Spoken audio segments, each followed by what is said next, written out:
Hello guys, tingnan niyo po ang place na ito sa Abu Dhabi, ang Yas Island. Napakaganda po niya, tsaka talagang tingnan niyo ang mga dolphins, talagang live na live po sila at ang ganda ng place na to. Kung pwede nga lang balik-balikan napakaganda po, it's amazing. Tapos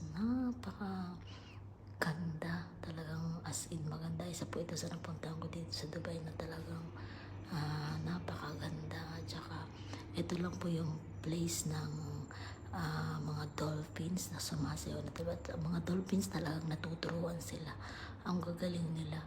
Kaya nga po, Diyos ko, nakakatuwa. Kaya samahan niyo pa ako mga guys, panoorin ang aking video.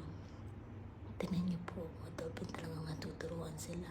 Paano sila sumayaw, paano sumusunod sila. Thank you for watching.